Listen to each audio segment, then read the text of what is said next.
All right, everybody, welcome back. Ready for another deep dive? Absolutely. Always ready to jump into something interesting. Well, today we're tackling something you guys sent us, and it's a fascinating one, really. Politics, age, leadership, all the good stuff. A real potent mix there. Right. So someone sent us this snippet of a proposed podcast script. It's called, get this, Trump, the oldest president elected in the United States. Catchy, huh? Yeah, definitely grabs your attention. And it gets right to the point. Trump's 2016 win was, well, unprecedented for a lot of reasons. Exactly. Not just the political landscape, but the age thing, too, right? The guy was 70 when he took office. Oldest president ever elected. The script really digs into that, how it was a total shock to the system. And not just because he was older, but he'd never held office before. No political experience, zero, zip. Like nobody saw it coming. It's wild to think about it now, but it really flipped American politics on its head. It's like the script says, after that, anything felt possible. Totally. And that's where things get even more interesting. The script talks about how Trump's win sparked all these questions, these theories, like what really happened. Right. People trying to make sense of it. Like, Yeah. was it some grand plan? Did people underestimate him? Totally. There's this one part that mentions speculation about, get this, powerful media figures, maybe even manipulating public opinion. It was like people started questioning everything. That whole fake news thing, yeah, really took off around that. It's like straight out of a movie, right? Yeah. Hidden agendas, the outsider candidate, nobody believes in him except the voters. And he definitely tapped into something, that's for sure. The script talks about how Trump connected with specific groups, people who felt like the system wasn't working for them, like they didn't have a voice. Yeah, that whole drain the swamp message, I think his age played into that. Like maybe people saw him as outside the system. You know what I mean? Could be right. He wasn't the typical politician. But then there's the other thing. The script highlights this too. Trump's image. He was 70, but he always projected this energy, this resilience. Like, he was never fazed by anything. Oh, yeah, totally. Especially on social media. He Yeah. just deflect any criticism, turn it around, keep pushing his message. It was constant. Right. So was that all strategy, carefully planned, or was it just Trump being Trump? That's just how he is. I think the script leans towards a bit of both, and that's what made him so hard to predict, so fascinating to watch. Unpredictable, yeah, for sure. And, it got me thinking, this age thing with Trump, it wasn't just him. It was happening all over the world. Like Xi Jinping, Vladimir Putin. These guys were all solidifying their power around the same time. That's true. You've got a whole generation of leaders who've been in power for decades, so it really makes you wonder, right?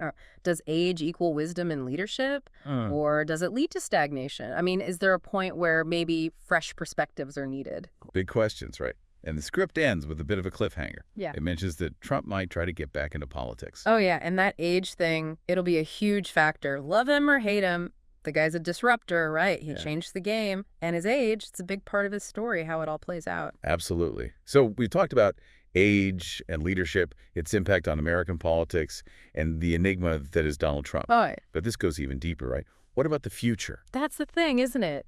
If this trend of older leaders keeps going, what happens next? Do we see a change in how leadership works, maybe more focus on long-term thinking?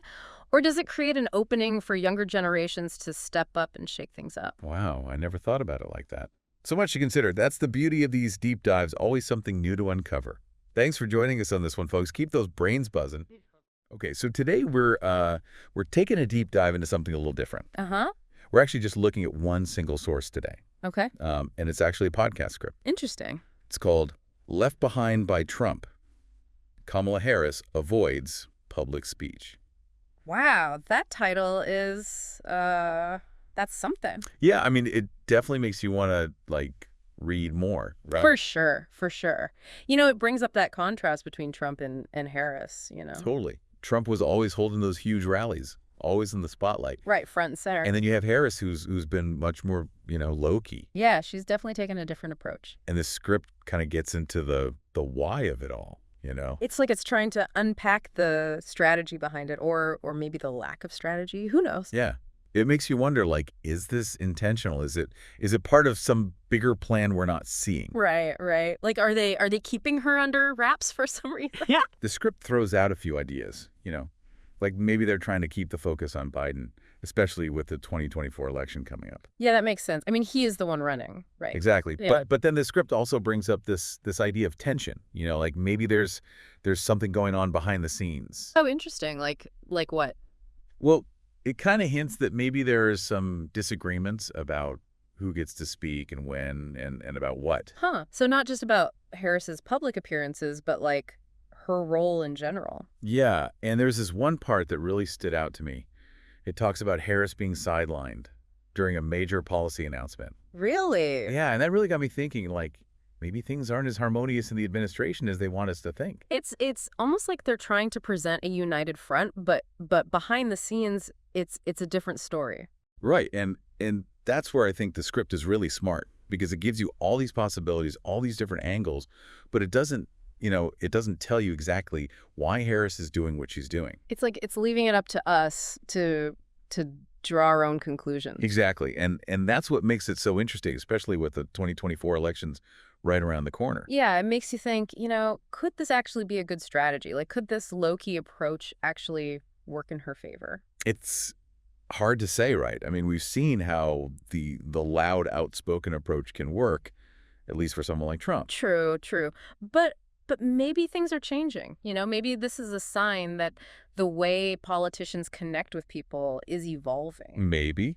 It's definitely something to watch, right? Yeah. I mean, is this just a temporary tactic, or is this the new normal for political communication? It's a good question. And what does it mean for the future of politics if it is the new normal? Exactly. Like, will we see other politicians taking a similar approach? And how will voters respond to that? I mean, are we moving away from the big rallies and the constant media attention? It's hard to say for sure, but it's definitely something to think about. This whole contrast between Trump and Harris, it might be a sign of a bigger shift in how politics is done. What do you think?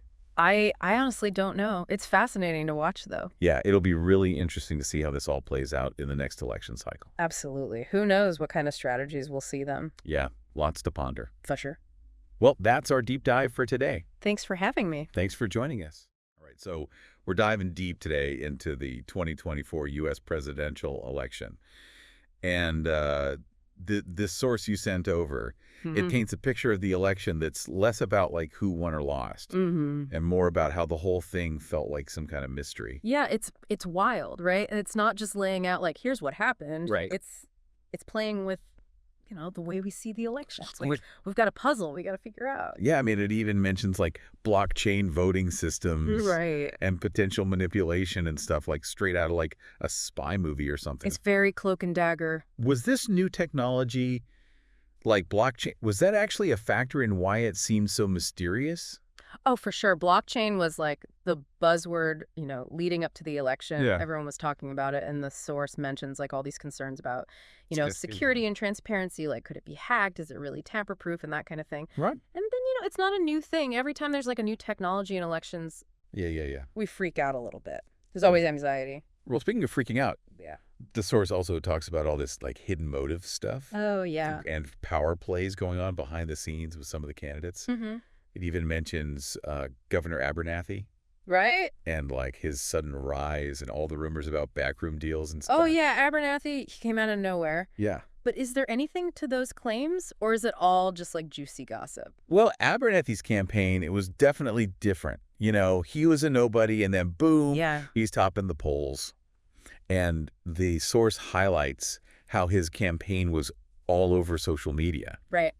and using like that super targeted advertising in ways that we've never really seen before. Okay, so that's pretty interesting. It really is. And it makes you think about how those tactics, the social media stuff, Yeah. how it might have actually swayed voters. Yeah. It really makes you wonder what was really going on, doesn't it? Mm-hmm. Especially with the source dropping that line. Nothing is as it seems. Ooh, spooky. Right. Like, are we in the Matrix here? What do you think about that? I think it's a good point. The source, it wants us to really think critically, Yeah. not just about what happened, but like how it's all being spun. Right. With those Abernathy rumors, for example, there's no proof he did anything wrong. Okay. But the fact that those rumors spread so fast, it just shows how powerful narratives can be. Yeah, for sure. Well, what about you? What parts of this whole election thing did you find like super surprising or confusing? I think the global reactions were really interesting. Oh, yeah. Yeah, the source talks about how people all over the world were debating, what the election results meant for things like Okay. trade deals and climate change policies. It became this global event. Wow. So, like, this wasn't just some American thing. It was like the whole world was watching. Exactly. It had global implications. So, like, how should we, as people who care about this stuff, Mm-hmm. how should we be looking at all this information and trying to figure it out? How do we cut through the noise? You got to be a critical thinker. You got to be skeptical.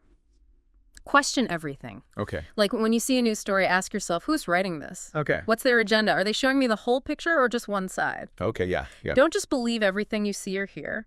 You got to dig deeper. That's good advice. And the source ends with that line, nothing is ever as it seems. It's like a challenge almost. Yeah. It's daring us to find the truth. So what's the truth? It's the million-dollar question, right? If we strip away all the drama, all the mystery, Yeah. what are the real forces, the real reasons behind the election results?